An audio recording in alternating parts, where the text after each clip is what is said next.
Suicide Trail. By J. Bennington. Copyright J. Bennington 2022. This is an authorized free edition from www.obooko.com. Although you do not have to pay for this book, the author's intellectual property rights remain fully protected by international copyright laws. You are licensed to use this digital copy strictly for your personal enjoyment only. This edition must not be hosted or redistributed on other websites without the author's written permission nor offered for sale in any form. If you paid for this free edition, or to gain access to it, we suggest you demand a refund and report the transaction to the author and Obooko. Table of Contents. Chapter 1. Chapter 2. Chapter 3. Chapter 4. About J. Bennington. Other books by J. Bennington. Sneak preview. Connect with J. Bennington. Chapter 1. Determination sustained Nancy Martin to complete her coveted destiny. In radio and iPhone silence. She followed directions and counted phone poles on her left after the final turn on Nantucket Road. After utility pole number 27, she watched for the green bamboo guiding stake on the right shoulder. A quick glance at the rearview mirror revealed no one behind her, so she slowed and angled the car off the road. The second marker was 500 feet away, and the third and final one was not far beyond. She parked before the thick wall of trees. There were no other cars, which pleased her and aroused her curiosity. I guess that makes sense. After the fact, who cares if their car is towed? Does anyone complain and pay the charges to have it back? Didn't think so. She checked the time. 6 o'clock is a bit early, but so what? Will anyone check on my timing? Didn't think so. I can wait until the sun sets to go. I want to enjoy the forest a bit before departure. She shut off the engine, removed the keys from the ignition, popped the trunk, dropped her phone in her shirt pocket, and stretched tired muscles. 16 miles from civilization and isolated from all interference. Excellent deal. She tossed her keys into the trunk and closed the lid. She locked the doors manually, slammed her door with finality, and turned to view the forest. At first, they appeared intimidating, but they signaled approaching paradise with a profound statement to Nancy. She walked to the clearly defined entrance and its welcoming invitation. Next to the right side, a giant sign had been erected fastened to a sturdy metal post. Please stop here. There's more to life than you can see. Before you go on, call 999-123-9876, and talk to us. Life doesn't have to end here. We can help you. Ah, that's so sweet and caring, but F you. Life has exhausted all reasons for me to live. She walked until the canopy of limbs dimmed the sky but allowed spotty stray beams to light the path with a brilliant display. 20 minutes later, she paused to lean against a tree for a short break. Wow! Didn't think the drop was this far back. Wonder why my partner didn't tell me that? Well, I guess I should account for being out of shape, but soon even that won't matter. She turned on her path, and a stray light beam caused a dazzling flash of red from somewhere on her left. She stopped again and leaned forward to investigate it. She located the flash source, frowned, took 3 steps from the trail, and squatted closer. A red fake ruby heart-shaped earring? What's that doing here in this wood? Wonder what poor soul dropped it here? Did she stop to take a break like me? Did she lose faith in the comfort of death and run back to the highway and restoration? She started to stand and saw the maid about 10 feet in front of her position. Really? Are you kidding me? Holding them in one hand, she touched her naked ear. You didn't put yours back in today after you cleaned them. You're getting lax, Nancy. Remember, only losers are lax. However, will it matter much when your body stops after a 227-foot fall with a dreadful splat noise? Didn't think so. Still, these are kind of spiffy, and since I can't do it hygienically, I'll put them in and damn the consequences. Go ahead. Infect me. You'd best hurry. She shook her head to enjoy the tugging on the lobes. Cool. She took out her phone and checked them in the quasi-mirror effect of the screen. Hey, sexy girlfriend. Bet you'll be the most glittering corpse among the plain Jane and John. Does. You rock. She started to retreat, and a glimpse of red cloth beyond where she stood caught her interest. Wait a minute. Earrings here, and now cloth there. Did she ditch them and run? Run where? Run from what? This is a couple thousand-acre forest, and running amok is not advisable. You might fall off a cliff. She grimaced and looked apologetic. Sorry about the poor attempt at humor. Yes, I even failed at that over the years of my life. I'll shut up now. She found a second fragment and began to feel uneasy. This appears to be from a cotton skirt. At least I think so, and they match. She turned to view the trail, still lit with sunbeams piercing through the leaves and limbs, and added the white fragment to her collection. I wonder if we follow her trail, will we discover a pile of bones that was her? Or will we find this neat gingerbread house with a witch that looks like my mother? Yes, this is from white blouse material. Did she know she ripped it? I imagine she never thought about it. What chased her was hungry, and she was about to be a sandwich. She found another and a rusted watch with a cracked and frayed red leather band. You need to stop this and complete your mission, young lady. Panic gripped her when she turned because she could no longer see the trail. Way to go, dumbass curiosity seeker. Your mama gives you a huge list of faults and failures. And you fail something simple like falling off a cliff. Whoever lost this is long gone, and she doesn't matter. Your death does. Got that? Get back on the course and forget everything else.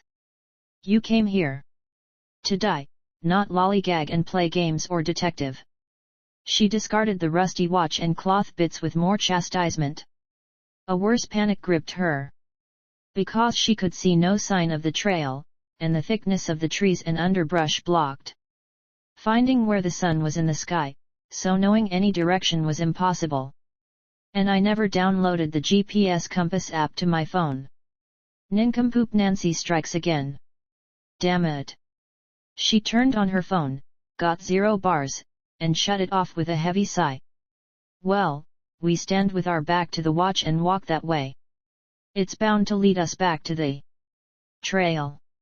Please work with me, fate. I'm tired of this losing and failing crap. Some time later, she stopped and leaned against a tree to wipe the sweat from her forehead and catch her breath. Way to go. Did you walk about an hour, and in what direction? Where did we make a turn? I sure don't remember any. Damn it. Well, if we're lost, like the bitch who led us astray, we die of thirst and hunger versus a massive body modification. This isn't what I wanted, but that's par for me. I never receive what I want, only what others want to give me. Damn it. I want the 3-carat diamond earrings. Thanks. I'll take the fake ruby pitted gold set. Damn it. Yes, I said damn it. Are you going to make me stop saying it now? She repeated as she walked on and hoped it was the correct direction to the cliff. And in that damn it, I'm pissed off that I can't blame anyone for this predicament. Are you happy now, self? This is so screwed up to be alone and mess up this bad. No sooner than she shut up, she entered a modest clearing about 50 feet across and somewhat a circle layout. What the F? I didn't pass through any clearings on my way here. She leaned against a tree and focused on a small greenish-gray tree with smooth bark directly Across from her. Now we have a worthy goal, lost self, we focus on that tree, go to it, and nowhere else. Then we'll sit for a spell and think of what to do next. How do I complicate such simple things in life? Damn it. Starve to death while wandering aimlessly within 10 feet of the trail. Nancy's a winner. Folks. Bet on her. Your fortune rests in her foolishness. She was over halfway across and feeling fine when her foot hit something hard in the rather tall grass and heard as well as felt the trap snap closed on her right ankle. She screamed, stumbled, and fell face down on the ground. No. Please, not this. Oh, damn, that hurts. She took a deep breath and yelled as loud as possible. No. I don't want this, fate, karma. Anyone, anything. Please don't do this to me. Come on. Let me die swiftly instead of dragging it out. For weeks, painfully, and alone. Birds, what seemed to her like 200 or more birds, made a noisy exit from the ground, bushes, and trees around the clearing as she screamed again. She twisted to where she could see the steel bands on each side of her ankle and struggled until she sat and could touch it. Her heart, mind, and stomach seemed to implode when she gripped both sides and realized that she could never open them or remove the trap without help. No. Hell no. Help me, someone, anyone. Please help me. I don't want to die like this. She let go of the steel jaws, lay back, and cried for the first time in 5 years. She pounded the grass with her fists as her right leg throbbed like a monstrous toothache and cried and shouted to exhaustion and bitter bouts of unconsciousness. Asterisk. Harold Castleman moved outside the small but tidy cabin that grew too uncomfortable for him. He did not wish to open any windows until the heat became intolerable. Got to save the AC, he chuckled and sat in his web chair. He picked up his block of carving wood, fished his knife from his pocket, and commenced to work on his latest project, an 8-inch beaver. I know you don't look like it now, but be patient, and soon, you will look real enough. When you're painted, beavers from all over the state will want to date you, stud. Stop laughing at me. I'm serious. I had to burn the raccoon to stop the parade of women after his tight butt. He made 3 passes with his knife and paused to look north as a massive cloud of birds took flight from the forest in a noisy frenzied pattern. What the dickens? What are you all up to? What put a bee in your bonnet or your tail feathers? You don't make that wild commotion unless disturbed and frightened you. He lay the wood and knife aside and held up his right arm, and hand extended his forefinger. He took a deep breath, made a screeching noise, and waited. He repeated it 3 times before the red tail hawk moved away from the cloud and dropped like a bullet in the direction of the cabin and the extended landing arm. What's up, Nathan? What's got your gallbladder in an uproar? The hawk screeched, shook his head, and looked north. What is it? Another dumbass walking the trail that got into trouble. Nathan squawked, and his head bobbed. Why do I still care? He listened to the whine and felt the shifting of talons as Nathan positioned on his arm. I guess you're right, but I want to quit. That last one was gross. Bears are not something to be messed with. She got her suicide wish, but not quite the way she expected.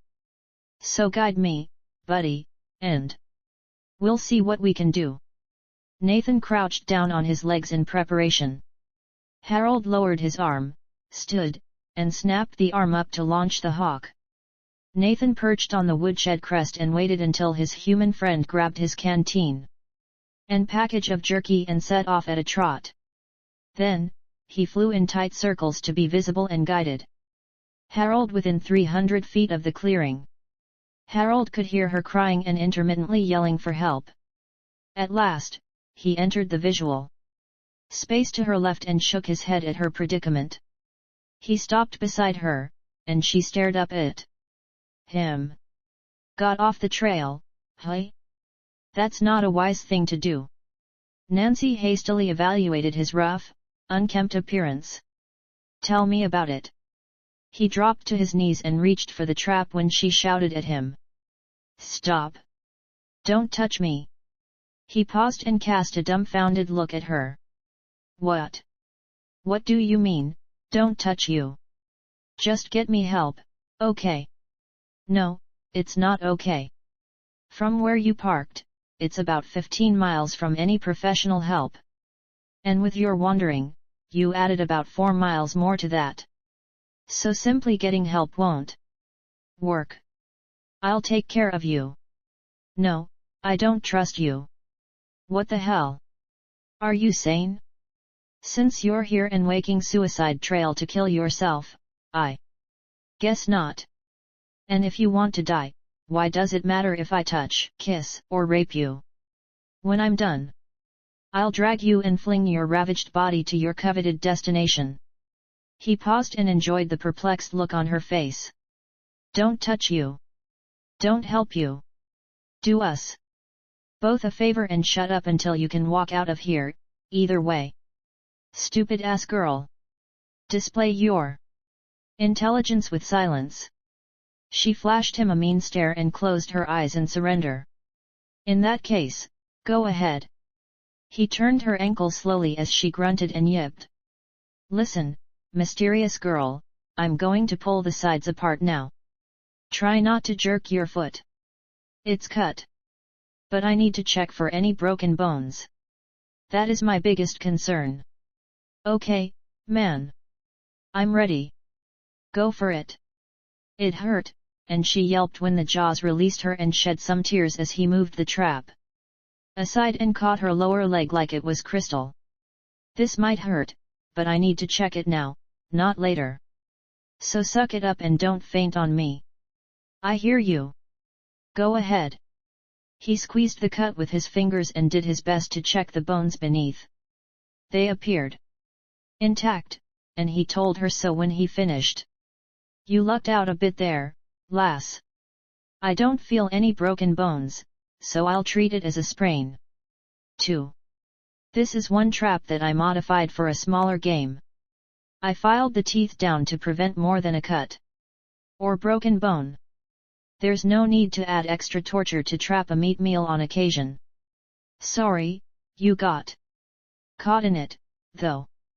Me too. Where am I from the trail? About 2 miles due south. The cliff is about 2 miles farther from there to the west. What? Got you off course.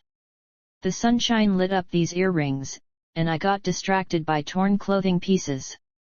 Hey, I wondered what had happened to them. They were ripped out of her ears when I found her. Did she make it? He sadly shook his head. No. She bled some when she cut herself some way. Then she chose to mess with a bear and lost the fight. Yuck. Spare me the details. I will. He studied her body and face and looked south. He knew it was about a mile from his cabin and did not think he could carry her that far. She felt sorry for the turmoil he displayed. This isn't good, is it? It's not the best situation. Did you happen to leave a note for anyone? Nope, I disappeared without a trace or farewell. Bummer. Well, I'll make you a deal. I'll make a litter, immobilize your ankle, and transport you to my cabin. I'll treat you to keep it from getting infected and take care of you until you can walk normally again. Then you're free to go. Why won't you drag me to the cliff and let me claw my way over? No, I'm stupid when it comes to the cliff. You want to go, you go on your own. I refuse to help any bozo who becomes lost on the way to stupid land. Take it or leave it. You're a tough man. People told me stories about a maniac in the forest here. He snorted and stood. I'm sure they did, and a lot of them came from the same witch. I'd like to Take her broom and shove the handle up her tight ass until it goes through her petty little piss ant brain. Ouch. I'm glad it's not me, Tonto. He smiled and nodded. Me too, paleface. Relax as much as you can, and we'll have you out of here before the sun sets. He raised his right arm and whistled. Nathan took flight and landed and hooted and whistled to him. Round up. Do you understand? Round up. Okay, buddy. Nathan hunkered, and Harold released him in a flurry of flapping wings and screeches. He made many circles around them, and the clearing returned to land before Harold's feet and did a wild wing flapping dance. Good boy, said Harold and clapped. I owe you one. I have no treats with me. Nathan nodded and took flight, headed in the direction of the cabin. What was that about? That roundup means there are no carnivores around that can smell blood 100 miles away. However, I still want to leave swiftly. The woods are not all visitor-friendly after dark. Do you two understand each other? We do very well at communication. I saved his life by healing a wing when he was a youngster. And taught him to fly. He loves me, and we help each other all we can. Relax now. I'll be right back. Chapter 2. True to his word, he had her in his cabin before nightfall, laying on his bed with her right leg propped up on pillows and cushions. This is rather a neat place, she said to make conversation as he mashed leaves and some sweet-smelling liquid in a mortar. I see no utilities, though. Doesn't that bother you? Not in the least. I live well without them. So, will you until you leave? The bathroom is outside and to the right. Oh, brother. Looks like I'm in for some fun until I heal. Possibly, but I'll be the best doctor and nurse you need, trust me. You'll survive and never remember this day when you're 97. Her laugh surprised her. You're most likely right. Why were you set on dying? Are you too rattled to jaw about it? Because I'm tired of the pain and constantly told that I'm a failure.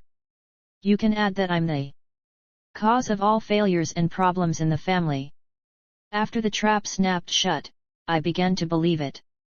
I mean, who flunks suicide 101? It's simple. Walk and keep walking until the ground disappears, and goodbye Nancy. Nope. Not me. I screwed that up also. He finished his mashing and got some gauze and tape from a first aid kit in a dingy plastic bag. This will sting like blazes, but that means it's working and healing. Grip the sheets like steel rods and scream and curse if you want. What you don't need is to go down from an infection. Cliff is better than that. Thanks. I'll remember that. You don't seem all that bad to me. Except for getting lost, and anyone can do that. Hell, I did that myself in the past. So what specifics annoyed you to that point? Nancy frowned, gripped the sheets, and inhaled sharply when the paste touched the cut skin. The consistency of the negatives. I consider it a low level of bullying. They don't hit or tell you to die, but they pick on your every comment and move. So, after a few years of being told you're worthless, you make mistakes, you're the reason for our bad luck, and such, it sort of works its way into how you think and look at life and yourself. And suddenly, you're finding many ways to prove them right without trying. She sighed and watched his fingers working with gauze. I guess the final blow came from my mother's request on Brad, my current boyfriend. She dislikes him with a passion. He's polite, kind, loving, and intelligent. He's got a goal to obtain a degree in the field of satellite control and design. He's got 3 colleges begging for him to say yes to them. They all want to give him a full ride where he only needs to worry about food and clothing. And Mom doesn't like him. The nerve of some women. He laughed and gently lowered the leg to an elevated position. I understand what you mean. And if you take the time to argue with her, you'll find it all boils down to one thing: his family isn't wealthy and heavy into political intrigue in society.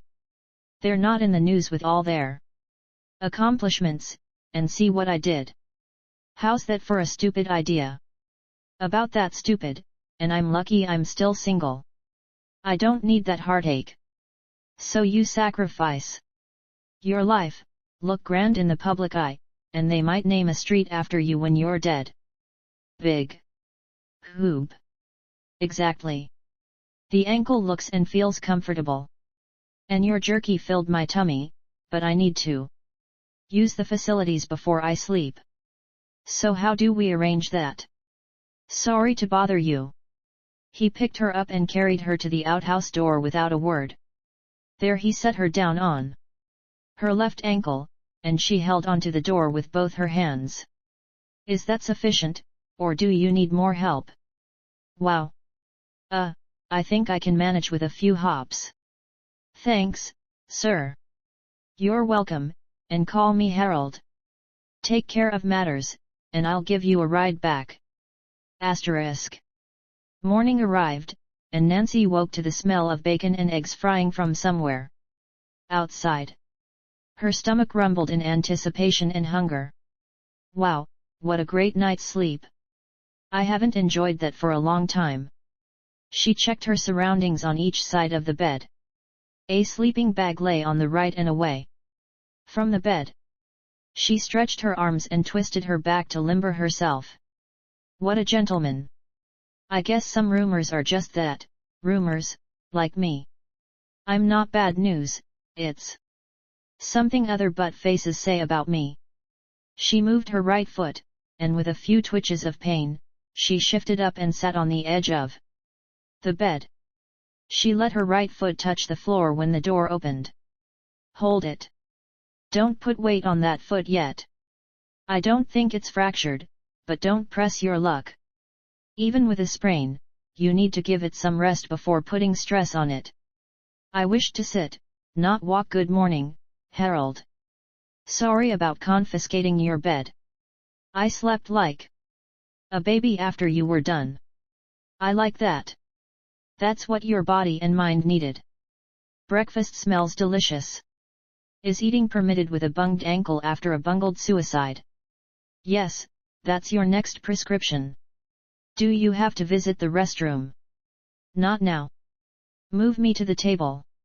He obliged her and moved a chair with a cushion for her foot. Next, he placed a cup of coffee within reach along with fixings and went outside. She prepared her coffee, took a few sips, and conducted a more intense eye tour of her environment. The interior made her feel relaxed and comfortable. Then the room temperature seemed to drop as she stopped on a stand between the sofa and the bed. A small portrait photo, 2 by 3 of a woman, sat in a wood frame that appeared to be carved and ornately decorated. Her heart skipped a beat, and she gripped the table to keep herself on the chair. She yearned to pick it up for a closer look but knew she could not reach it without walking and chose not to try. She held her right hand to face level, viewed the goosebumps and erect hairs, and shivered. Don't lose it, Nancy. Take a deep breath or two and let it go. There's a logical explanation and reason for this. However, what have we gotten ourselves into, girl? I mean, what the F? She took a few calming breaths and followed with a sip of coffee. I guess we'll be all right. But, still, you must admit that photo is eerie as all hell. Is that woman my mother, the witch he'd like to do in with a broomstick? Sometimes I thought she was a witch. She'd be the perfect role model for that part. But, no way. How can Mom's photo be here in this remote area, sitting in the cabin of a rumored maniac? So, keep quiet and cool until we heal and haul ass out of here. Got that, pansy butt? Yes, I hear you.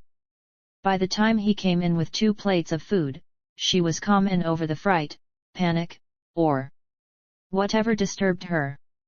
She ate with gusto and questioned him about the cabin, the lack of utilities, and who owned the property. So far as I'm concerned, it's mine. I know most of the woods are state forest, but I don't trouble anybody, and I do a lot to help the park rangers with stray animals and such. So, they don't worry me, and I respect them and their duties. I trap just to keep myself in meat and not to sell. They like that. Sometimes, they will leave a package of sulfa drugs, fixings, and canned foods on my front porch. We share a pretty healthy symbiotic relationship, despite the rumors. Awesome for you, dude. I'm proud of you, and you can talk with animals. Is it like Tarzan or what? That comment got a grin from him. It's like or what?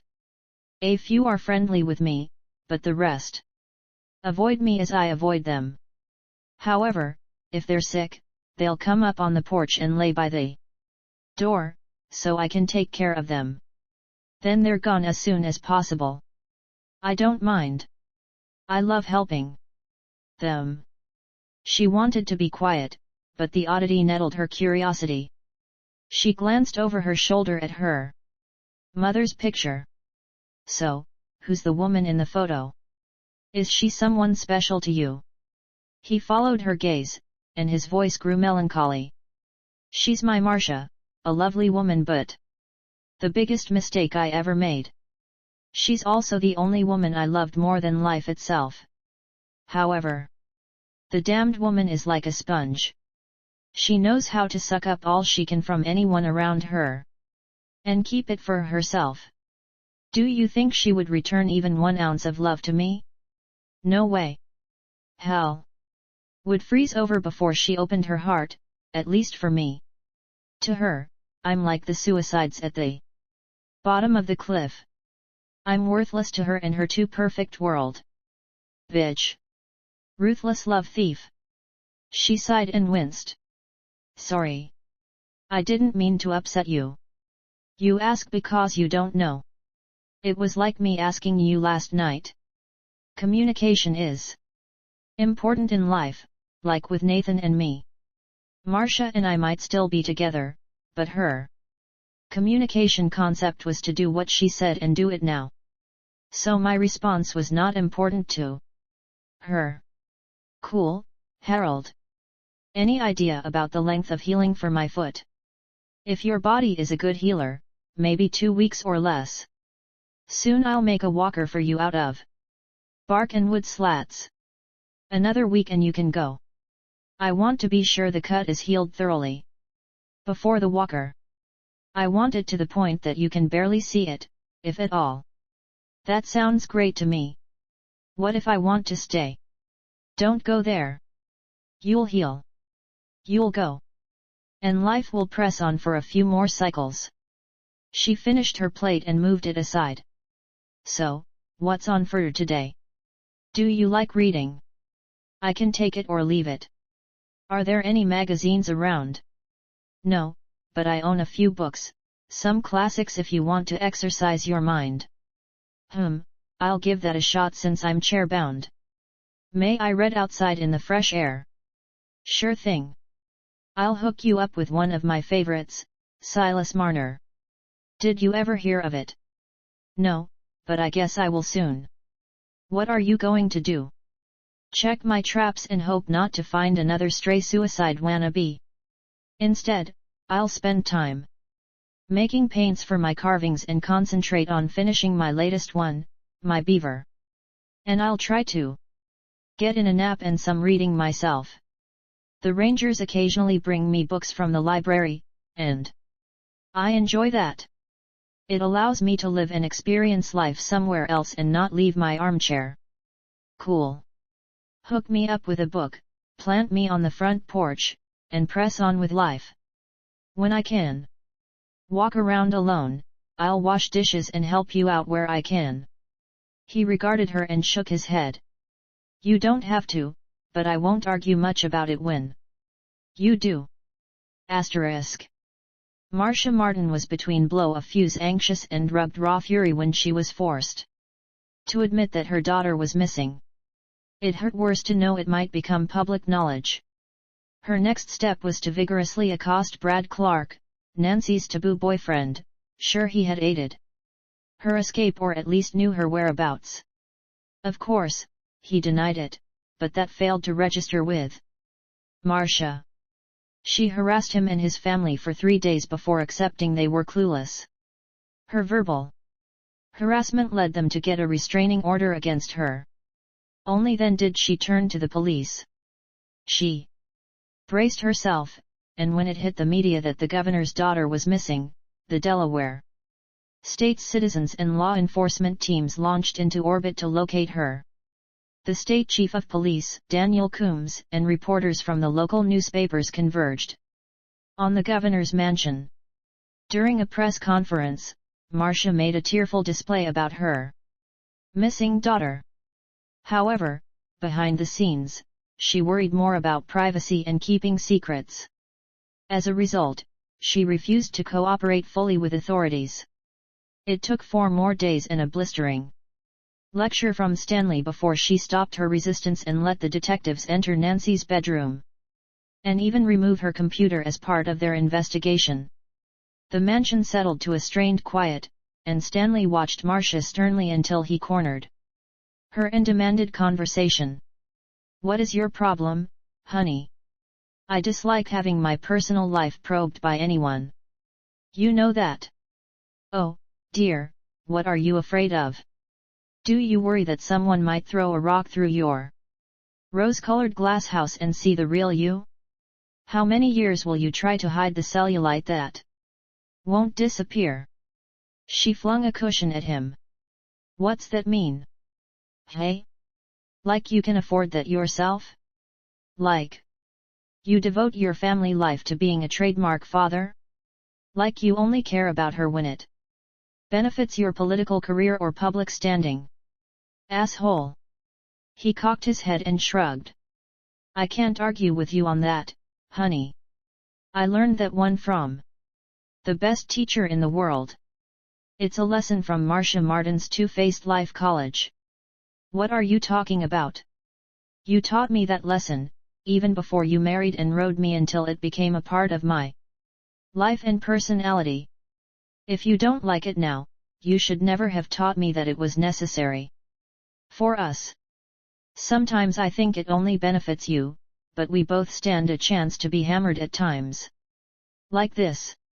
Nancy's birth was a horrible mistake. I should have listened to my mother and ex-wife and told you to pack sand. Oh, my. You wait 17 years to tell me that? If you'd told me then, you'd still be a senator. Wannabe, and I wouldn't be distressed as I am now. She's my daughter. I carried her for 9 months. So sorry that only men are burdened when a child is created. You didn't have to do that. It's too bad the man can't carry half of it until delivery. And only now do you find the balls to tell me I was wrong to deliver her. She might have been a mistake for you, but she wasn't for me. I can admit my faults and correct them. What about you?" His face turned red, and his voice raised. "If you live to be 100, you'll still have faults to correct. You're as big a loser as Nancy is. If you weren't born, none of this would happen now. Then why have you stayed around so long? Hey? Many other women in Delaware want to crawl into bed with you the 1 or the 10 time. Why not replace me with one of them?" He sat down on the edge of the sofa and swiped at his face before he looked at her face and held her attention. "Because I loved you, and I still do, at some level. You fit into my life so easily that I didn't realize that you were a black hole for love. You take, but you can't open your heart and let any of it go to someone else. It might cause a tidbit of personal information to escape and become common knowledge. You're easy to love, Marcia, and even in this crisis, you're the best woman I ever encountered to be a part of my life. Therefore, you're still here, and no one else shares my life. Still. Nancy was a mistake that an abortion would have prevented. Drop dead, prick. Asterisk. 2 days later, the police called them in for a meeting and twisted their pants in a tighter knot. For lack of knowledge about Nancy and what she did with her time. So, you didn't know she was registered and an active member of the Suicide and Gone website. No, we trusted her to be responsible, and that was pretty much that. As a result, we seldom checked on her internet activities, said Stanley. Marcia paled and felt her heart skip a few beats. Is there call or reason to believe that happened? She closed her eyes and waited for the worst. Quite possible. Nancy's had many conversations with her partner there, Double Noose, about different methods, and though some are better than others, they're all geared for success. Marcia's mouth hung open. What? Are you serious or joking? Is there a list from easy to difficult? It's actually from the swiftest to the longest. Like a shotgun blast through your head is swift. And sure in about 30 seconds or less. If you want to hang yourself, you're talking about 14 minutes. Or more before your strangulation agony ends. Marcia groaned and shut her eyes. Sorry, I didn't need to hear that. Is there any indication on how Nancy would if she did? They discussed several, but the one most frequent was walking the suicide trail. That's in Pennsylvania in Evansburg State Forest. From what I heard, it's a marked trail you walk after dark. And somewhere along the line, you drop off a 227-foot cliff. Oh, damn, and ouch. Do people really listen to their suicide partners and do it? I guess some do, but it's never been proven right or wrong. I know the Pennsylvania State Psychiatric Department put a huge suicide prevention sign up at the supposed entrance to the trail. However, there are no remains found in the vicinity of the cliff. Therefore, we can't guarantee it's chosen or used. My theory is wild animals, the carnivores hang out and use the cliff bottom as a dining hall. Do any of the death walkers return alive, as is chickening out? Some do, but the ones who don't, well, we don't know. Then, of course, they are never heard from again. I think I'm going to be sick. Is there anything else we can do to help you? No, ma'am. Since the trail is in Pennsylvania, we must go through them to continue the investigation. The FBI will take over from there if foul play is hinted. I understand very well. It's going to get worse before it gets better. What's your personal prognosis for finding her? Alive or dead? Around 0%. The last time she logged off her computer was 12 days ago. And that's a long time to be incommunicado. She could be in a brothel in Turkey, or she could be a forced prostitute on drugs in Los Angeles, or she could be dead and buried somewhere and not discovered for 20 years, if ever. So sorry we can't be more positive other than we will investigate as far and as long as we can. Asterisk. 10 days after becoming a patient in Harold's Cabin Hospital, Nancy felt much better about life. And her world-class nurse. She listened to him tell her about his first encounter with Marcia and watched the life dance in his eyes and his voice warm with his heart. It was in the 3rd grade and on the last recess of the day. 2 boys had her trapped in a remote part of the playground that was off limits to the students. I could see she struggled with them, but one held her, and the other tried his best to undress her. So, I chose to get involved in her life and save her. Before the school day ended, I was kicked out of school for 3 days for fighting. I got a whipping from the assistant school principal and another from my dad when I got home. I took them all and never worried about them. She was very appreciative of my standing up for her, and it made me dizzy. That was the first meeting with her and the kindest she ever treated me after that. It was wonderful for a short time, and she was back to ignoring me as usual. Amazing that you remember that far back. You're awesome. And you're healed enough to go with a walker that looks like Frankenstein designed, but it will work for a few days.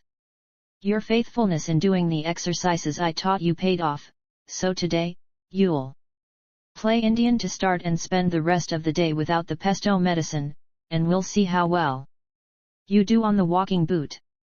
Play Indian? What's up with that? He carried her outside to the porch, and on one end was an oval aluminum tub about 5 feet long and 3 feet wide. What's up is a bath for the princess. Strip off your clothes, give them to me, bathe while I wash them, and hang them to dry. Then, when you're done, you spend your reading time wrapped in the sheet on that chair, like an Indian or old grandmother might, until your clothes are dry. She laughed, handed her clothes to him one piece at a time, and stepped into the water with his support. Then, she sat and took the bar of soap from him. Enjoy yourself. I'll be back soon, princess. When he returned, she was finished and wondering about rinsing since the water was dense with soap film, shampoo trails, and dead skin cells. He did not answer but opened a drain fixture in the foot end of the tub, and the water drained, while she splashed her legs and giggled. Without warning, fresh, clean water poured on her head. And she laughed as she removed the soap film. She had not seen him bring the water, but he used 3 buckets, and when she finished, she laughed. And then, for no apparent reason, she cried. What's wrong? Is your ankle hurting? It's nothing you did. That's the first time I can remember laughing so freely. It was grand to do. So. I don't remember many happy moments in my life with mom and dad. Thanks for treating me like a human being. You're not wrong in what you're doing. But, unfortunately, the world at large is. Asterisk. The walking boot, with his carved signature, worked well. It unbalanced her at first, but it satisfied Harold's expectations, and she enjoyed hobbled walking to take care of her needs the rest of the day. He inspected the foot at bedtime, and his doctoring results pleased him. Perfect. Got you, sucker. You're not going to have much of a scar. The only thing to show will be this faint white line where the most pressure pinched your skin. Beautiful. Chapter 3. 2 weeks and 5 days after her incident with the trap, Nancy walked toward freedom and life in the reverse direction of the trail. However, that trip filled her with much more angst and stress. A comforting death awaited her on her way inside. Going out, she had no guarantee or promise of anything like the peace that settled on her from knowing Harold Castleman. The most important positive note was that she wanted to live and experience many decades more of life and love to honor the man. She reached her car, now covered with a thick layer of dust and pollen, and with a heavy sigh, opened her iPhone and felt joy when 4 network bars were displayed on the screen. Then, with a deep breath and some hesitation, she pressed 911 and waited for the connection. Yes, this is Nancy Martin calling, and I have a problem. I need someone to unlock my car. I am? Well, I figured that might happen, but I'm here in Pennsylvania, lost and needing help. What? Can't you just send help without all the questions? Okay, I came to kill myself, but I changed my mind. So now I'm back at the car, but my keys are in the trunk. No, all the doors are locked. Why? That is the rule to show determination. You place the keys in the trunk, manually lock the doors, and walk away. I need someone to open my car. Thanks. My number is good, it's the only number, but I have no clue how long the battery will last. It's been about 3 weeks without a charge. No, my car's not visible from the road. Oh, Nantucket Road. I could go to the road and make myself visible, but my ankle is still too stiff for a lot of walking. It will be around 27 phone poles. After the turn from Chaucer Lane. Look for a green bamboo stake on the right side of the road. Turn there, and 3 more will bring you right to me. Once more, I don't need an ambulance, just someone to get the driver's door open. Again, I'm not seriously hurt, just a sprained ankle. Just get my car open, and I got it from there. She wiped an area on the trunk and took the walking boot from the backpack he insisted she take with her. Besides the boot, it had 2 sacks of jerky and 3 bottles of spring water he filled for her. She put the boot on to give her some relief and hopped onto the trunk lid. She waited for rescue, while looking at the forest with mixed emotions. I'm going to miss you, Harold. I wish life had adjusted so you could be my dad. She felt goosebumps like she had so many times in the cabin with him. Then, she gasped and recalled one of his revealing sessions. He told about being in a private home with a midwife when Marcia had a baby. That was the last time he saw her and his daughter because instead of staying with him, she went with Stanley and married him right after he was elected state senator. Son of a gun. Wow. Hey, he might be my father. That was 17 years ago, and if she played both men simultaneously, he might be my father. But, of course, Mom would take me and bolt with the senator and not honest Harold. Damn. We must check that out. She started running several plans to find proof of that marvelous thought when the park rangers first arrived on the scene to help her. George used a slim tool to unlock her front door. Did you come here to commit suicide? Why not kill yourself somewhere else? This is a popular spot for suicides. I discussed several options with my suicide partner and counselor, and we chose this trail. You walk after darkness settles in, and you can't see the cliff, and oops. Goodbye. I reckon that will work, but never mind, I'm glad you failed. What saved you? I got curious about a shiny red earring and got lost from the trail. I wandered around, got caught in a steel trap, and Harold Castleman rescued and healed me. Really? Asked George. Yes, he's a nice man, and while I healed, he did a lot of talking and counseling to my restless and wasted life and triggered several reasons for me to live instead of dying. Love the man. Too bad. He wants to live in the woods. The world could use his love of humanity out here. It would be a better place if he did. George frowned and glanced from her to John, his partner. What? Are you telling me you met and interacted with Harold Castleman? Yes, I did. If not for him, I might be dead now or close to it from being caught in the modified animal trap. She made her factual statement but soon realized they thought she was lying. Hey, I'm not making this up for a drama award. I can show you the clearing and where the trap was located. Do you want to see it? It has my blood on it. George's radio crackled and beeped. He answered and ignored her a moment. Yeah, we're here. No, it doesn't appear that she's hurt physically, but I think she's disoriented. So, no, we don't need an ambulance. After you get here, you can say yes or no, and we'll take her to Chester Crozier for evaluation or not. 10-4. Anger flashed inside her mind. Hey, you're not nice.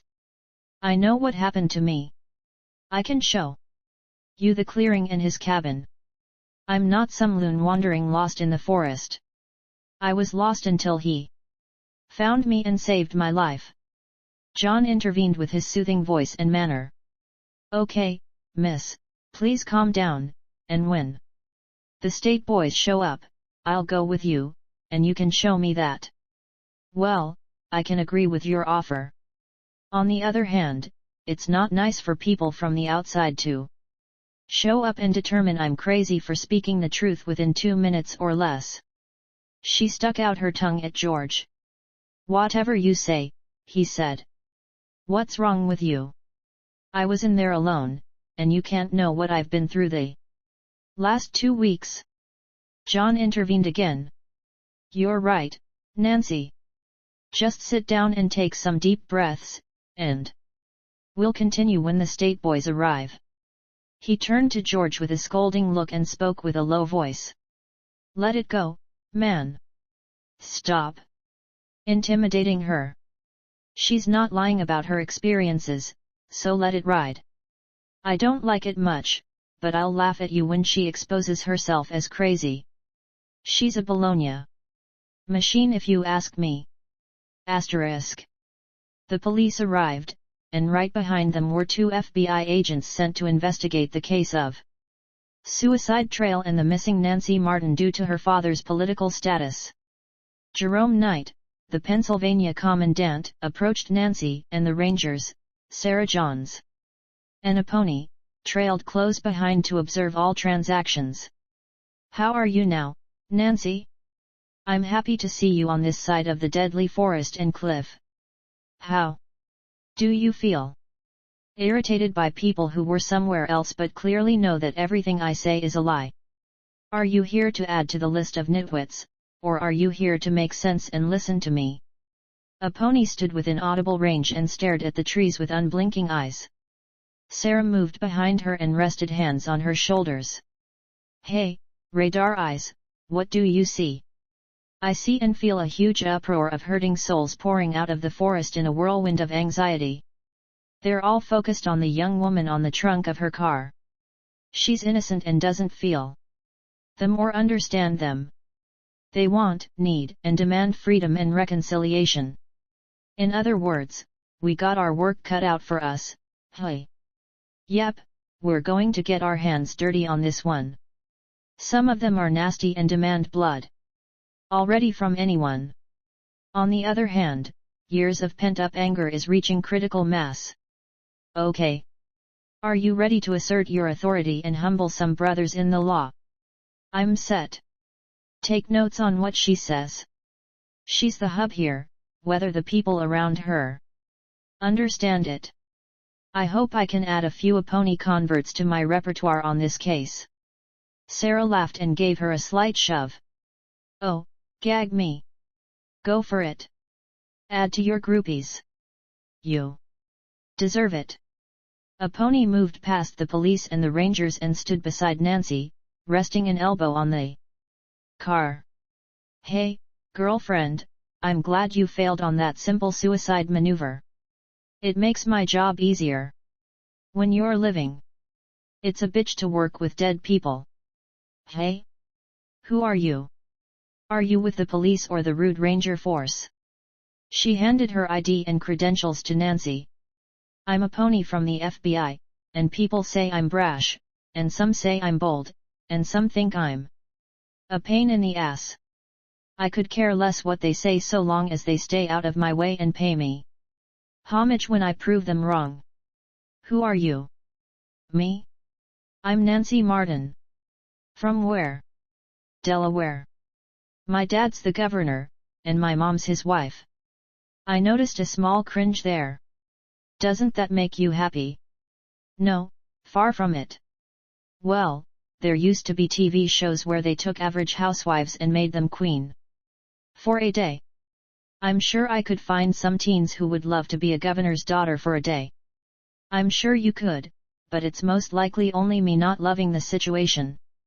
There's nothing I can do right to please them except breathe, and sometimes they frown on that simple reflex action. So that's why you chose to suicide. That was my driving reason. Well, I commend you on whatever tiny thing led you astray. I commend you for not letting all the evil and unrest in that forest nightmare break you. Whether you know it or not, or your parents know it, you possess a rock-solid inner strength. That hidden strength saved from the moment you entered until you returned unharmed. Most of the credit has to go to Harold Castleman. He saved me and gave me hope for a better life. She patted Nancy on the back. I respect you, girlfriend. You're quite okay in my book.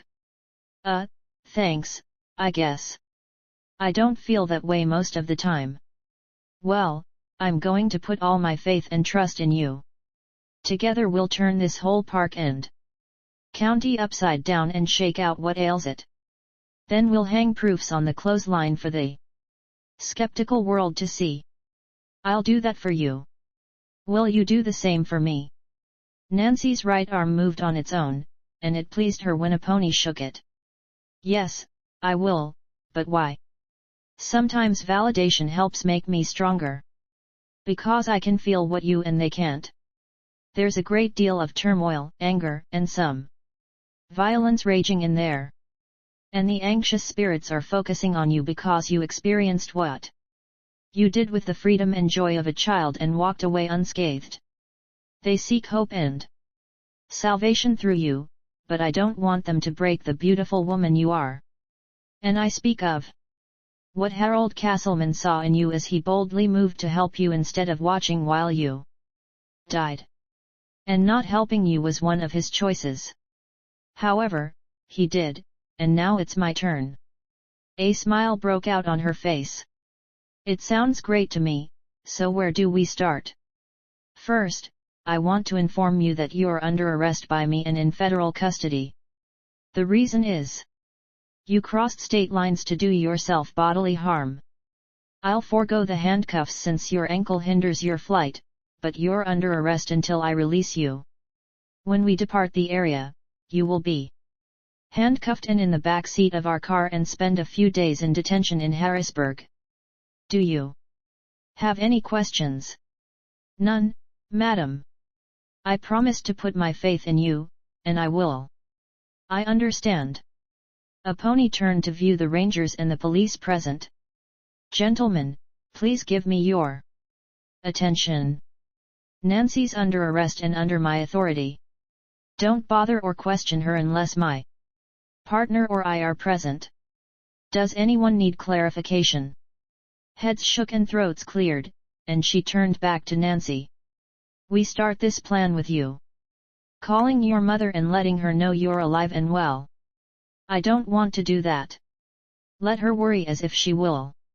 She's a part of the problem, and my phone's charging. It ran down fast when I called 911. I'm serious, girlfriend.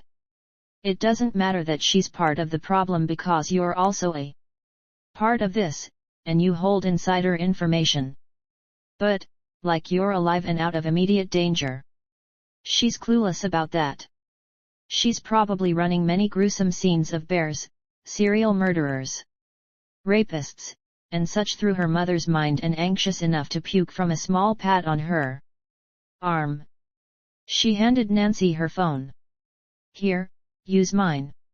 It will display FBI agent a pony, and she'll poop, and people around her will say yuck, and move upwind, but she'll be happy to hear your voice. Trust me. Nancy took it with a smile. You make incredible sense. I like that. Asterisk. When her phone rang, Marcia and Stanley were in a ballroom in Dover Downs Hotel. It was an annual political luncheon with many of Delaware's wealthy supporters to raise awareness and money for the Delaware Special Olympics, a children's health benefit. She ignored Stanley's frown and felt faint at the FBI text on her display. Finally, however, she chose to answer. Hello, Mom. I love you, and I'm okay. I didn't die. I got lost, but I'm alive. She jumped from her chair and ignored the quieting room as all eyes turned toward her, critical. Or not. Yahoo! Oh, Nancy. Oh, my gosh, honey. This is great news. I began to think I never would hear from you again. So many people told me it was too long, and you were gone for good, never to be seen again, alive or dead. Well, I'm sorry about that, but I was in a lot of pain and had to run. I'm done now. Circumstances beyond my grasp changed my mind. Oh, child, I'm so fucking happy to hear your voice. Sorry, I'm crying, but there's been too much stress on me. Where are you? When are you coming home? Do you need help? Is there anything I can do? Please tell me, baby. I'm dying to see and touch you. I'm still in Pennsylvania at the suicide trail in Evansburg State Forest. I just made it out and called for help.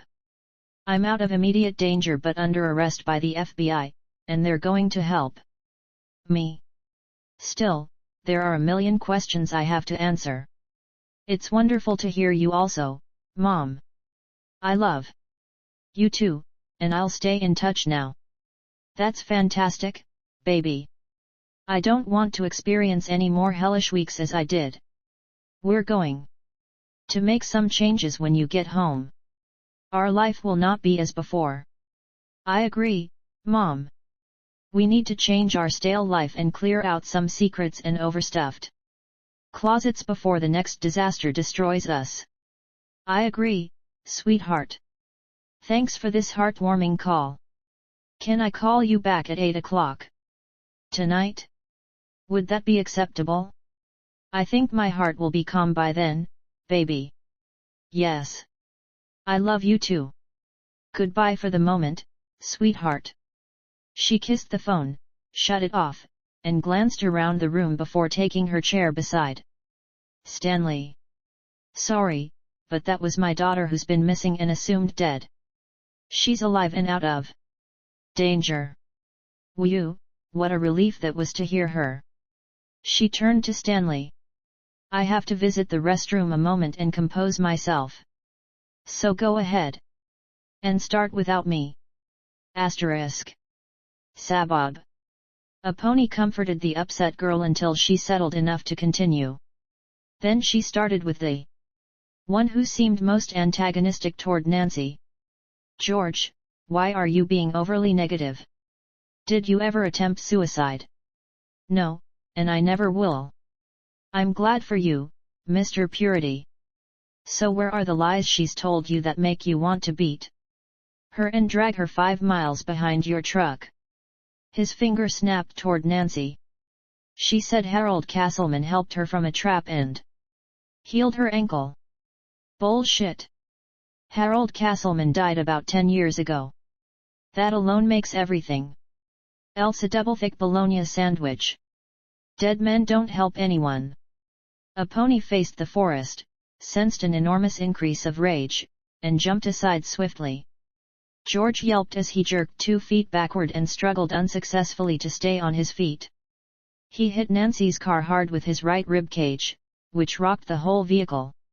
He screamed from the impact, twisted around, and crumpled to the ground like a rag doll.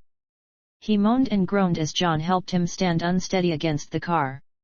He doubled over as if hit in the stomach, his head stretched upward to its limit, and he made gagging noises until he fell forward and hit the ground again, face down. What the hell was that? Asked George as John helped right him the second time. Offhand, I would say that Harold is not dead yet. His body might be buried somewhere, but his spirit has loose ends that keep him tied to this world. His problem is people like you stand in his way of getting 100% free. And since you experienced his reaction, I will add this, it's not a smart idea to piss off dead people for any reason. There's zero defense against them. George gave her an indescribable stare, rubbed his ribs, and stretched his arms and back. I'll remember that tidbit. I'm sorry, Harold. You're in pretty good shape for a dead man.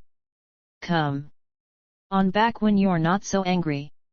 A pony moved back beside Nancy, who looked proud and pleased. That was awesome, and it felt so like Harold. So what do we do next? I'm more than interested. Now. Well, the next thing I need to do is give some assignments, but first some information from you. You say you were at the cabin, and I trust you were. What about the people who were successful at committing suicide? Did he tell you about them? He said he always knew the trail was being used. He told me he stopped them when he could, and convinced them to leave. If he couldn't, he left them alone. In his cabin, he had 27 plastic bags with their IDs and personal effects. He kept them, waiting and hoping someone would come and ask about them or show some concern. However, that never happened. It seemed to him that no one cared enough to even try a search for them. We went through the cabin, madam, a pony, and there was nothing like that there, said George. He had them in his cellar. Did you check there? Said Nancy. There was no cellar in his house. Nancy countered insistently. A pony, he had a cellar for storing foods that needed some refrigeration. They're there. And no bodies are found at the base of the cliff. Because he buried them in the cave north of the cliff, you obnoxious slug. That's another false statement. There is no cave north or south of the cliff. There's nothing but dirt and rocks. Man, you are frustrating for someone who pretends to be so intelligent and full of knowledge. How do you live with yourself? You make people want to puke, but you never do yourself. Damn. Man. John felt dubious, and he added his comments. He's right on that cave part. There are no caves in this area. The closest one is about 35 miles northwest of here. A pony sighed and took a calming breath. John, you seem calmer about this situation. Are there any ATVs or similar vehicles available at Ranger office? Yes, we have a few. That's our primary transportation in the forest. Will you arrange one for us? I want to see the cabin's exterior, and I want to see the base of the cliff if you will accompany me. Please do that while I consider my next move. John went to the ranger truck and called for an employee to bring an ATV to the site. A pony continued in private with Nancy. Do you know if there's any proof inside the cabin that only you could verify? I mean something that no one else would even consider. She snapped her fingers. Yes. About a week ago, he arranged a bath on the front porch when he said I was healed enough. He washed my clothes while I bathed. Anyway, I didn't put on my panties. When I dressed that evening, I folded them and stuck them between the mattress and the box springs. I don't have them on now. I left them there. They're sky blue with thin white horizontal stripes running down the front side from the waist to the panel. Did he have sex with you? Nancy's face snapped up an indignant storm front. I could slap you for that insinuation. I considered that happening, and that day I asked for it. He declined. He said he would never touch me. So I could deliver a clear message to my mother. I always felt safe with him, dressed, half naked, or all the way in bathing. A pony nodded with a smile. What message? He never told me. A pony faced the forest and waved a hand. Panties, Nancy's panties, remain where you are and don't move even an inch. Got that? John came back to them with news of an ATV on the way. Thanks. When it arrives, will you drive and take Nancy and me with you to check out the rest of her story? Yes, ma'am. George, I want you to do the most humbling work on this case because you keep speaking out of turn and being a general pest. Who is the best general contractor who would come here and dismantle the rest of Harold's destroyed cabin? Bishop's Construct and Destruct Company is the easiest and the best. They do a wide variety of jobs.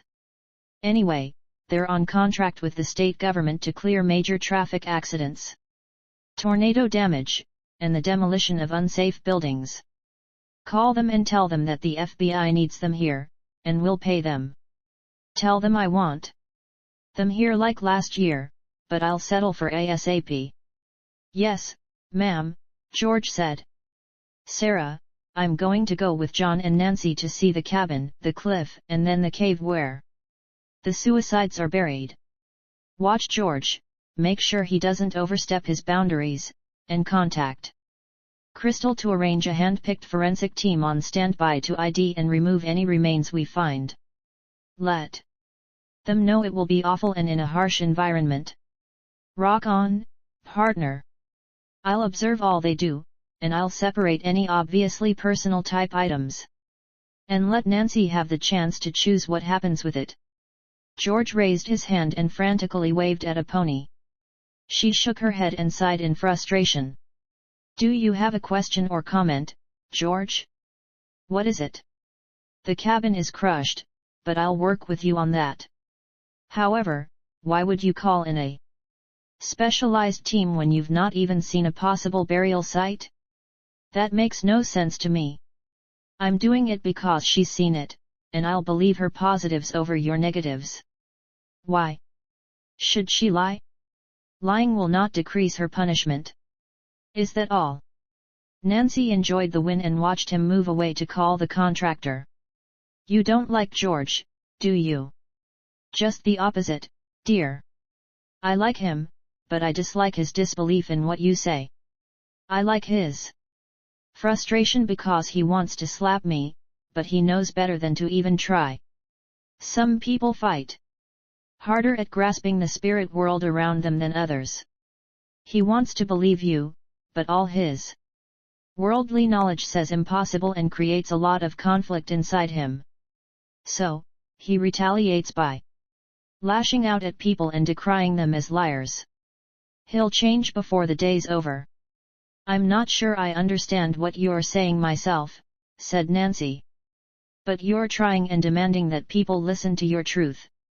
Nancy shivered and closed her eyes. She opened her eyes as chilling waves danced through her body. And so is George, but in a different way. She wavered, and a pony held her solid to keep her from falling. She gulped and had difficulty speaking the next words. We'll find a demolished cabin, won't we? We're both telling the truth. He has seen it, and it's wrecked. I know I left there and said goodbye to Harold this morning. Son of a bitch. What happened in that forest, a pony? That's scary now. Steady, girlfriend. I call it salvation. All the restless spirits in that forest call it the key to freedom. So relax. You're okay, and you'll be validated before nightfall. And George will be humbled, your mother will get the message, and little Bo Peep will find her sheep. So, hold yourself together and keep pouring your trust into me like I am you. Nancy made a strange sound and nodded. Got your back, girlfriend. Thanks for being here. If not, all would be lost to me. I'd die on the trunk of my car instead of the cliff. Sarah moved in to hug a pony. Are you okay? Looks like you're stressing out a little. You're right. I feel it, but I'm still under control. I insist on a win here for Nancy and for me. Asterisk. The ATV arrived, and John drove away with a pony and Nancy for the guide. Seeing the crushed cabin hurt Nancy. 3 large trees had been uprooted by the furious flash storm, and all 3 fell across the building. The work of the rangers could be seen where the trees were cut to allow them to remove Harold's body, and that was about all. Nancy stood shocked at the scene, made the sign of the cross, and closed her eyes in prayer. Then she was on her knees crying and shaking her head no. John coughed and got a pony's attention. What's wrong with her? She's in shock, but that will change as proofs start to unfold on her side of the scoreboard. What happened to everything else in the house? There was little for us to take. The only things we removed beside him were a photo of a woman in a carved frame and a carved beaver figure. He held the photo, and the beaver was close to the bed. I'd like to have them if I could. The photo was of my mother when she was younger. They Beaver was in progress, and I asked for carving lessons. So he did, and I helped carve some of his tail. We'll give them to you before you leave us, said John. They rode in silence until Nancy stopped them at the base of the cliff. A pony shaded her eyes with her hand and looked up to the top. She lowered her gaze to the abundant large, jagged rocks at the bottom. Several had dark stains that a pony figured were dried blood. My lands, that's evil and an unforgiving drop. The impact must hurt. Whew. Let's go. Whoever directs people here needs to experience a debilitating ass-whipping. Nancy directed them again and tapped John to slow him down as she pointed. The cave is between those two huge rock columns on our right. The columns are the entrance and help support the rest of the structure. The absence of the roof was all that prevented the room from being a cave. Instead, adequate sunshine lit the interior. Along the left side lay 27 piles of bones, all with hands folded across their chests. All were covered with their clothing, but mostly it had deteriorated to dust like the flesh. At each one's head rested a wood cross with their name elegantly etched in the wood. John took out his phone and paused as he looked at Nancy. Go ahead. I wanted to do that, but I couldn't. I have a list with their names from the bags in the cabin. It's fine to take photos. Harold said this room is sanctified, even Satan would not dare to enter. I'm not sure what he meant, but I felt at real peace here before, as I do now. She looked to a pony, who was quiet. What do you feel, girlfriend? I feel blessed and totally peaceful, like the bones there. They might have suffered a short time before death, but no longer. The greatest problem is, they're still here. She viewed the bones silently and promised to work hard to release them from prison. John finished his task and pondered why it happened. Wonder why Harold did this?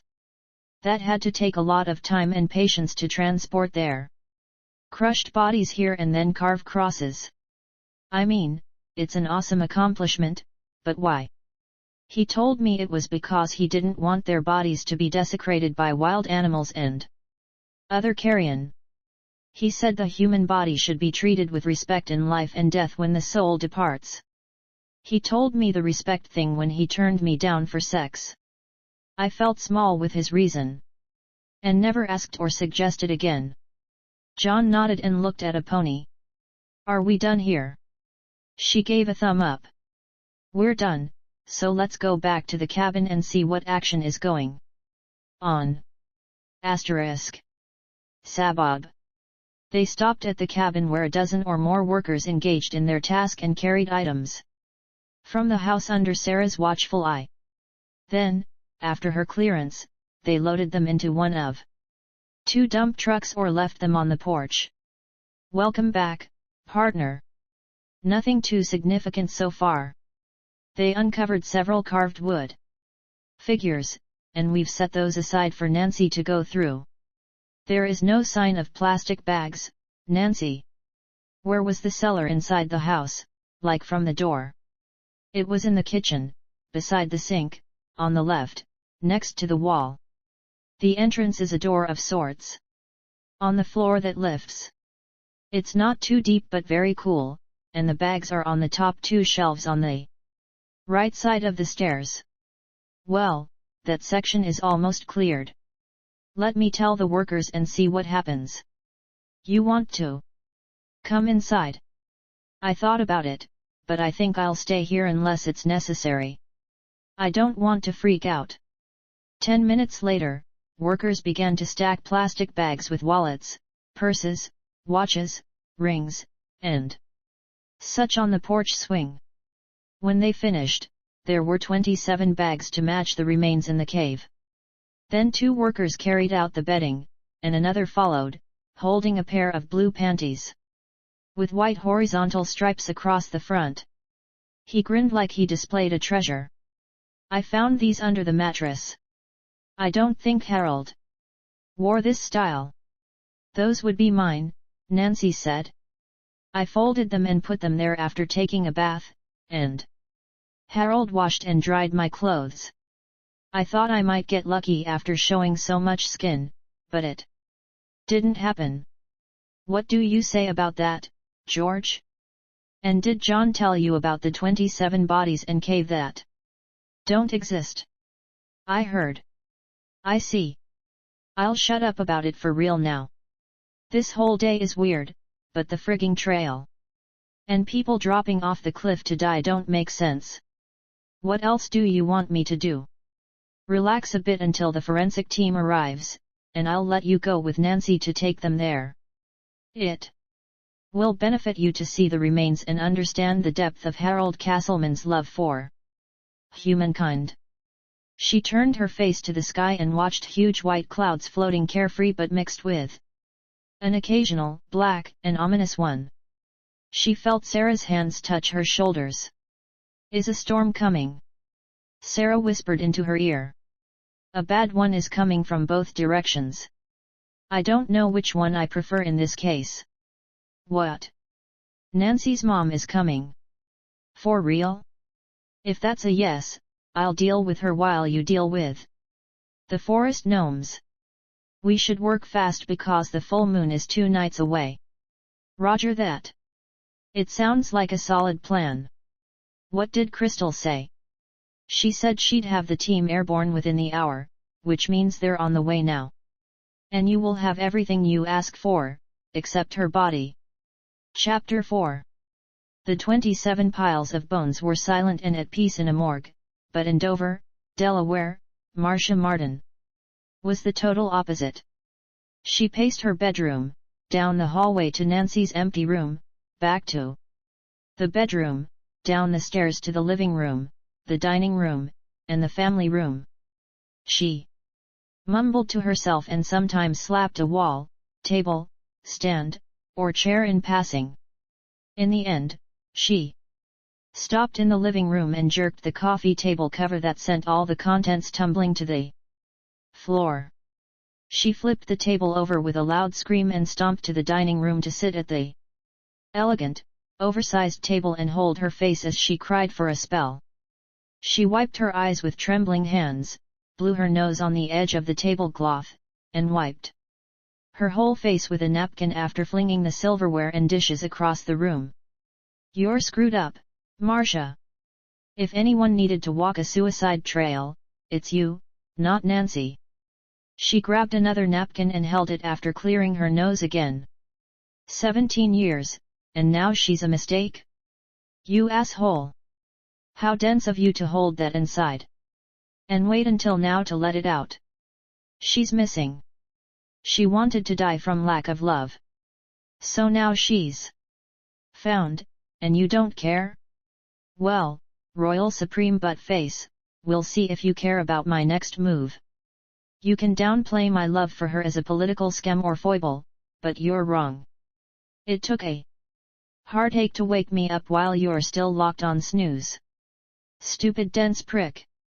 She took out her iPhone and turned it to speaker function. Next, she dialed a preset number, lay it on the tabletop, and waited for the connection. Estelle, the mansion maid, entered through the exterior door to the kitchen and stopped short at the dining room door, shocked by the terrible look on Marcia's face and the strewn tableware. Marcia stopped her with a wave and a finger on her lips. Hello, Mr. Schwartz. This is Marcia Martin. How are you today? I'm fine, ma'am. What can I do for you? What you can do for me is send someone by the mansion to pick up a check for your retainer. I want to file for divorce, and I want it done as soon as possible. I'm not sure if I'll be here, but I'll leave it with Estelle if I'm gone. Is $4,000 enough for a start? Whew. That's fine, Marcia, but wow. Are you sure of that? I mean, you've been with him for 17 years and that has nothing to do with it. If you don't want to work with me, give me a recommendation for another lawyer and hang up. I'm serious and not in the mood for playing games. Yes, ma'am. I'll send someone, even though it's not necessary. Will you remain in contact via cell phone when I need your signature? Yes, sir, I will do that for you and me. What is the reason for the divorce? You can put down irreconcilable differences. That will be sufficient. And the real reason, due to your position and my personal interest in your lives.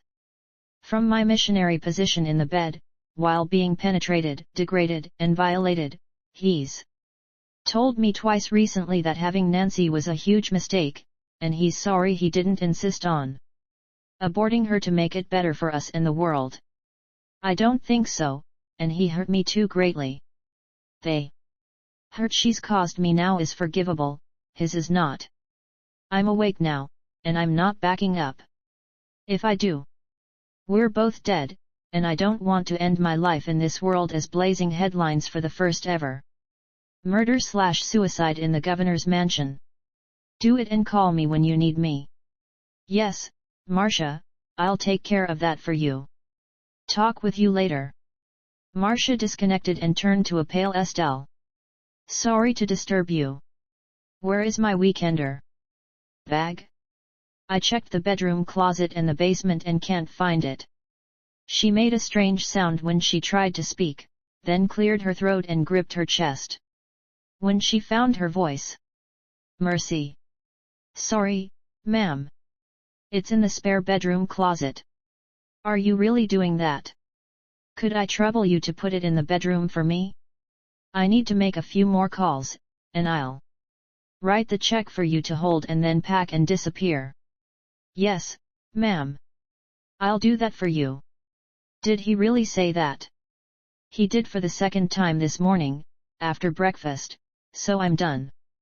I might not be the finest mother to Nancy or the optimal wife for him, and I might be a bitch, but this bitch can and will change.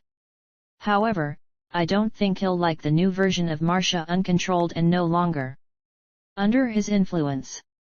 Screw him. I'm sorry, ma'am. I know there's been a lot of tension after Nancy disappeared, but I never considered that. Nor did I, and please stop the ma'am crap. I'm a plain ordinary citizen now. Call me Marcia. Estelle offered a faint smile. If you'll allow me, Marcia, please let me pack the bag for you. That's been my task so many times during your wonderful stay here. So allow me to do that as my last act of service to you. Please? I know what to pack for you. Marcia smiled and waved her hand. Please do that, and thank you, Estelle. I think I'll miss you. But I won't miss him or this too large for a small family mansion. Now, I must get busy. I suggest you start with a shower. After that, I'll lay out your clothes and help you prepare. Before I cook anything for him. Asterisk. 2 hours later, Marcia had activated the family locator option on her phone. She paused to gas up at a station south of Wilmington, Delaware. She viewed the blinking green dot on her screen. And blew it a kiss. Hang in there, Nancy. I'm coming to rescue you. I made a huge mistake choosing Stanley 17 years ago but was too sidetracked by pride. All that bullshit is gone now, so I hope you can learn to love me like I'm becoming. When she drove across the line into Pennsylvania, she flipped off Delaware with her right hand. Stanley likes big things, so screw him big if you can, Delaware. Better yet, watch him screw himself. An hour later, she pulled from the road in an empty field and viewed the unlikely place with trepidation. She slipped into a spot behind the last car, walked toward Nancy's car, and encountered Jerome Knight.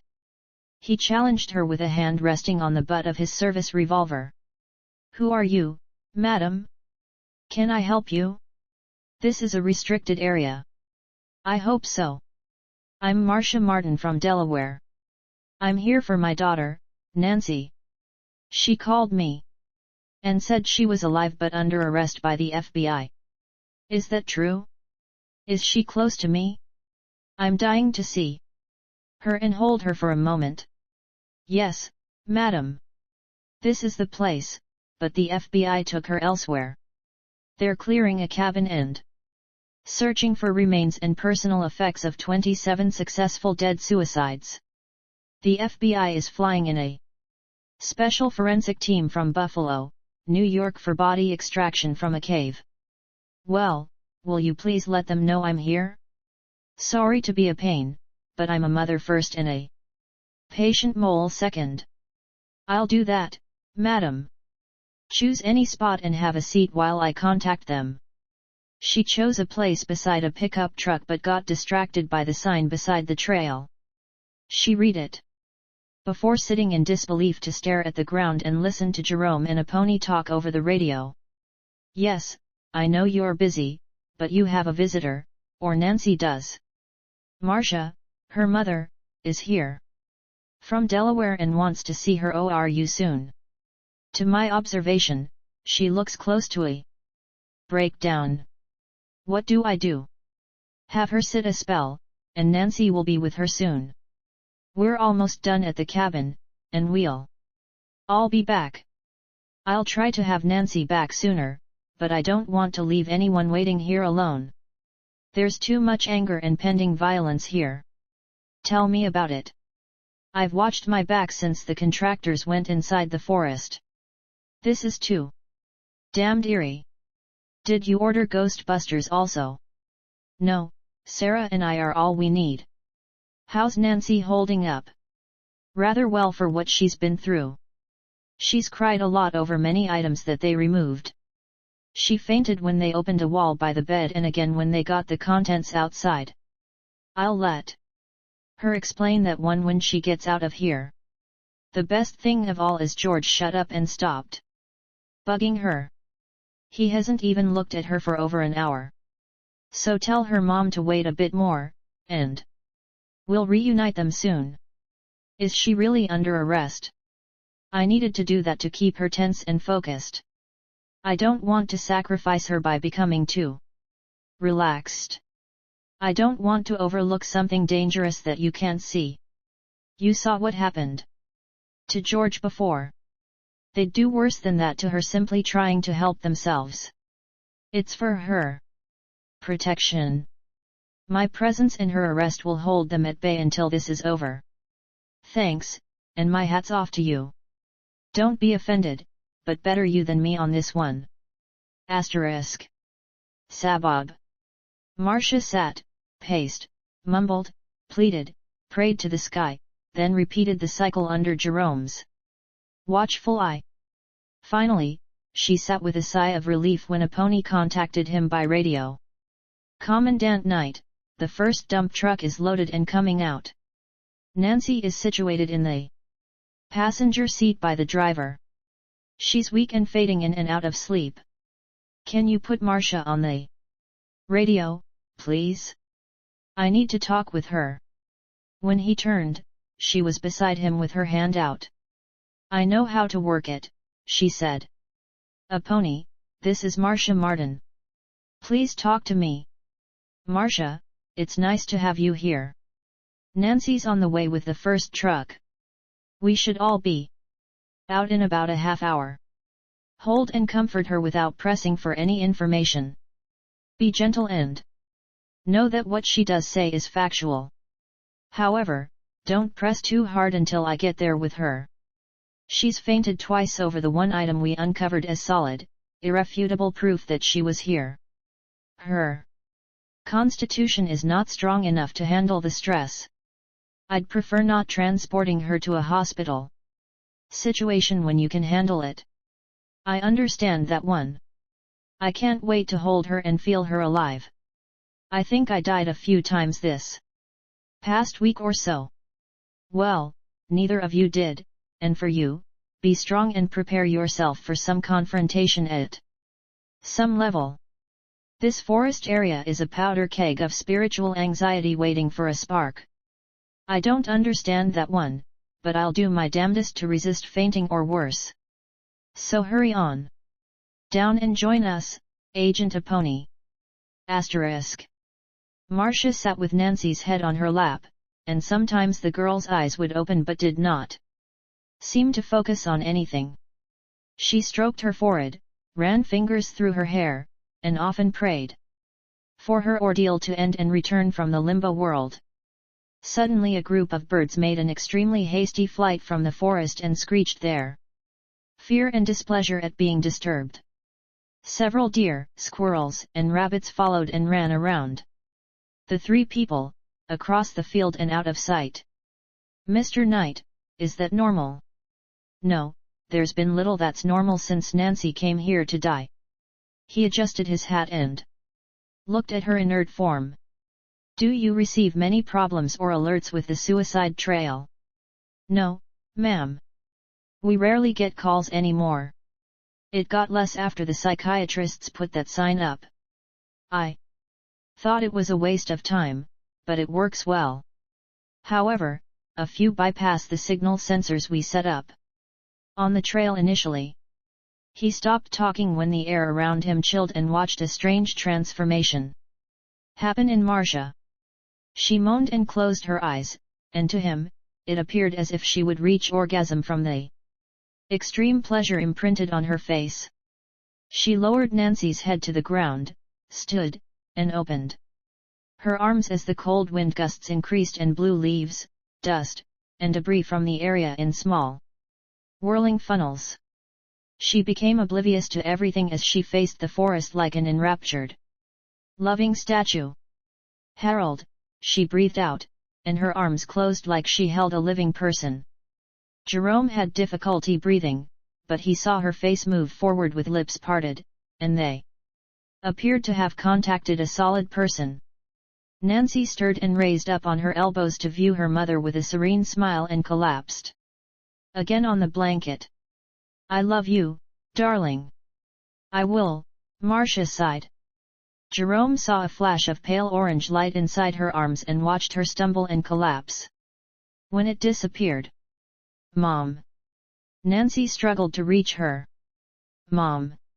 Are you okay? Speak to me." Jerome reached her first and felt her neck. "She's fine, Nancy. She fainted, but I think a ghost was here, and she knew them." "You're right about that. It was Harold Castleman. He loved her for his whole life. Seeing her picture in his cabin started me on a trip of understanding her and him." *. The second dump truck appeared on the scene with two pickup trucks of workers and the ATV with John, a pony, and George.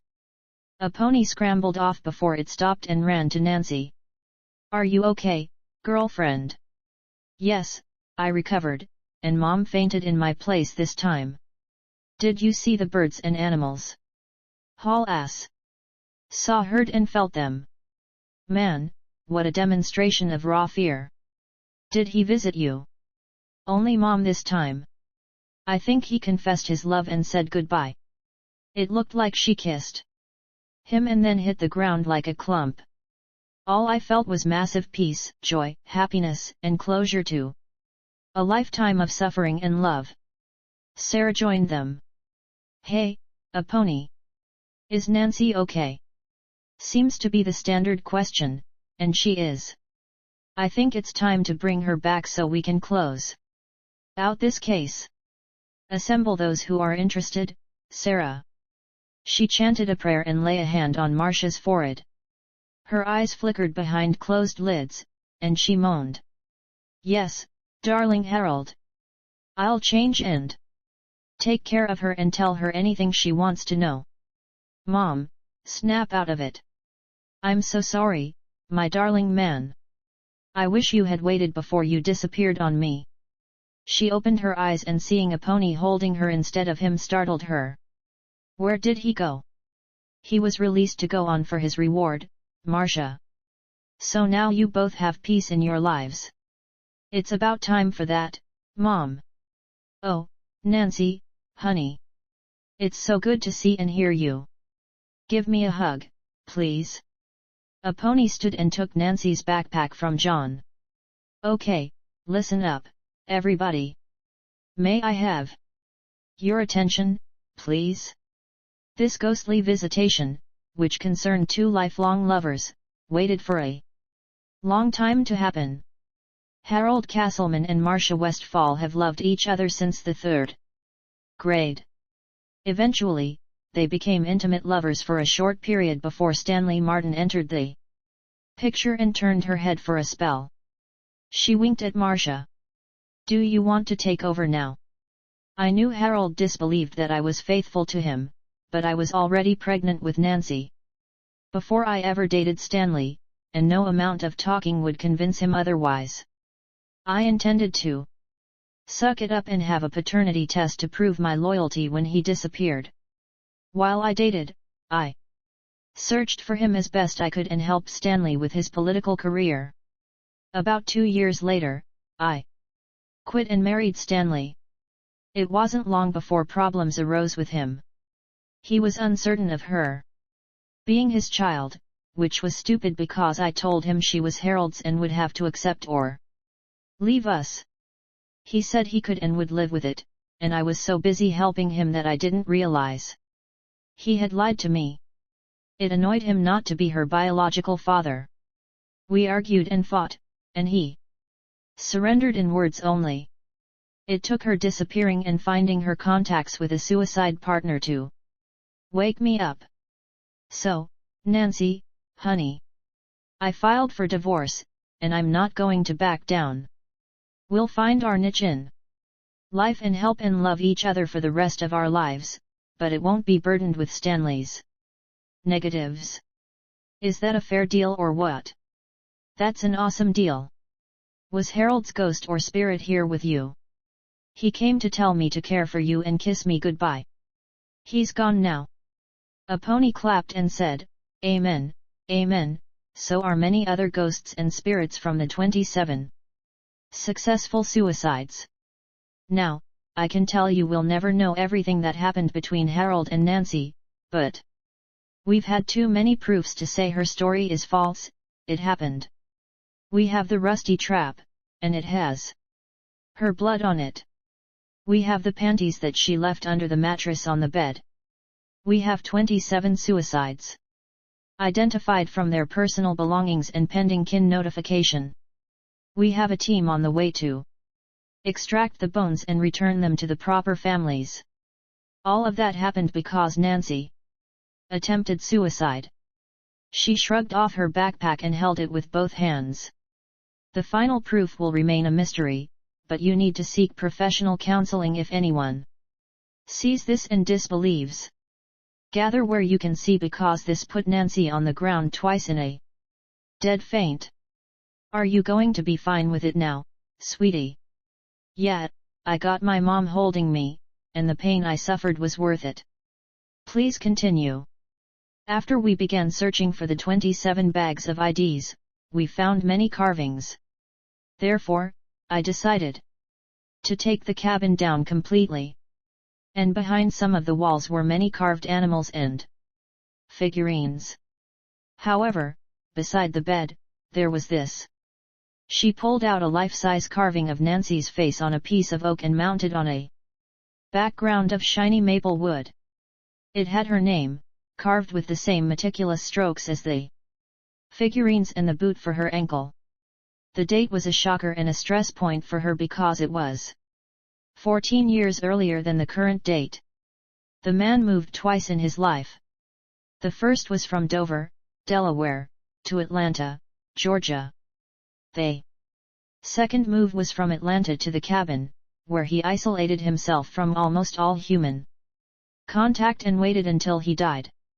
And after death, he lingered to intervene and save his daughter's life. She held up a diary to show them. He recorded it here, in his handwriting. It tells how he found her, healed her, and set her free. He knew Marcia and Nancy had problems. He waited to die. He remained again until he had the chance to reunite them, and now, he's finally free to go to his rewards, along with 27 other lost souls. She turned the last time and spoke to Marcia. In the diary, he also talks about a will he left after settling here. The land is yours now. Please. Use it well. This must be state park property, said Marcia. George was hasty to counter that. Wrong, madam, the area of the cabin is not part of the state forest parcel. The land is private property and abuts the state's property line. John and I can help. You prove that. We knew and talked with him before, but we thought the wife and daughter he talked about were his make-believe family since we never saw a visit or letter or nothing. Nancy felt a surge of energy and scrambled up. He isolated himself from humanity, but he cared for the animals. He did that, didn't he? George. Yes, they had a good quality bond. They respected each other, but if an animal got sick or wounded, it would go to Harold for help. That was a darn strange thing. They would lay beside his door as if it were the emergency room. But the hawk was the strangest of all. It often acted like it was his pet. Nancy clapped and danced. Yes. Nathan. How many years do hawks live? How long was I there, or when? Oh, please let this work. I loved doing this after he taught me. She whistled with fingers hooked in her mouth, held up her right arm, and called for Nathan. She grew anxious, but soon she heard his faint screeching, and he became visible. He was more noticeable, and his feathers pale and some gray or white, but he dropped as he had before with a massive flurry of wings and wrapped his talons gently around her arm. However, his weight pulled her to her knees, and she thought she would lose her arm before the motion stopped, and she felt 3 sets of hands pull her back to her feet. Hey, Nathan, my buddy. Man, I love you. How's it going today? My, you're looking great. too. You still have women hawks chasing you, you handsome devil. He screeched and moved forward and rubbed his head against her cheek. He cried again, opened his bill, and closed it gently on the tip of her nose. Then he shifted his legs and settled to look at the audience as if he were born on her arm. The action shocked George. Dang and double dang. I watched Harold do that often. However, I never knew that a hawk could cry like that. Marcia dug a tissue from her purse. He's crying like I am. Nancy, honey, I don't know about you, but I think we've both been invited to use this place and time to establish our own niche. What about you? I know I could live and grow here, Mom. The peacefulness is surreal and heavenly. Well, my heart has grown a few larger sizes, darling. Brad is fine to be in your life now. That is, if you can sweet talk him and his family into wiping out the restraining order. Number about the author.